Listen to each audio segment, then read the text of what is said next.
총선 참패 이후 12일 만에 윤석열 대통령이 정진석 비서실장을 낙점한 것과 관련해 야권에선 총선 민심에 전혀 부합하지 않는 인사라는 비판이 쏟아졌습니다. 더불어민주당 한민수 대변인은 불통의 국정을 전환하라는 국민 명령을 외면한 인사라는 점에서 매우 실망스럽다며 정 실장은 친윤 핵심 인사로 그간 국민의힘이 용산의 거수기로 전락하도록 만든 장본인 중 한 명이고 야권과의 협치에도 어울리지 않는 인사라고 지적했습니다. 정진석 비서실장은 고 노무현 전 대통령에 대한 사자 명예훼손으로 실형을 선고받았고 제1야당 대표에게 무수한 막말과 비난을 쏟아낸 인물입니다. 그 밖에도 세월호 참사, 이태원 참사 등에 대해 그가 쏟아낸 막말은 일일이 열거하기 힘들 정도입니다. 이런 인물을 대통령실 비서실장으로 세우고서 국정 전환과 여야 협치에 나서겠다는 것은 어불성설입니다. 한 대변인은 협치 대신 정쟁을 촉발시킨 인물을 국민께서 납득하시지 않을 것이고 오직 여당에 대한 영향력을 지키려는 인사라면 국민께서는 회초리로 부족했다고 판단하실 거라고 경고했습니다. 조국혁신당도 총선 민심을 거스르는 인사라며 총선을 통해 화났다는 신호를 보낸 국민들의 화에 불을 지르겠다는 거냐고 비판했습니다.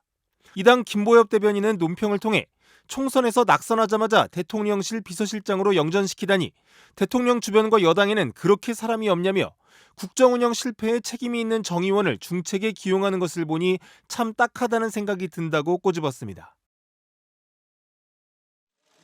윤석열 대통령이 새 비서실장에 정진석 국민의힘 의원을 내정했습니다. 총선 참패 책임을 지고 이관섭 비서실장이 사의를 표명한 지 11일 만인데 윤 대통령이 직접 브리핑룸에 내려와 소개했습니다. 내가 당, 또 야당, 우리 언론과 시민사회 이런 모든 부분에 원만한 소통을 하면서 직무를 잘 아주 수행해 주실 것으로.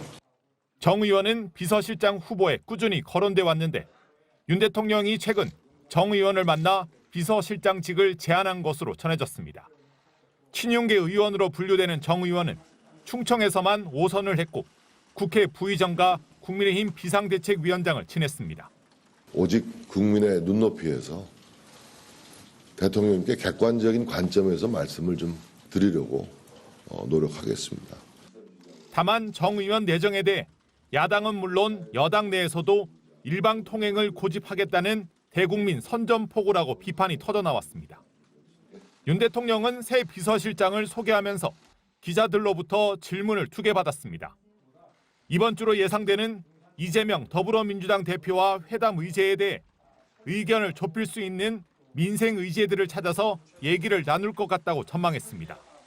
그러면서 제1야당 대표의 의견을 듣기 위해 초청한 거라며 다양한 얘기를 나누겠다고도 밝혔습니다. 윤 대통령은 앞으로는 국민들께 더 다가가고 소통하겠다고도 말했습니다.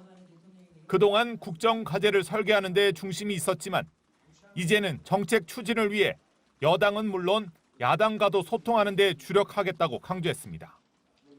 윤 대통령이 기자들과 현안 관련해 질의응답을 진행한 건 재작년 11월 도어 스태핑 중단 이후 처음입니다. MBC 뉴스 김민찬입니다.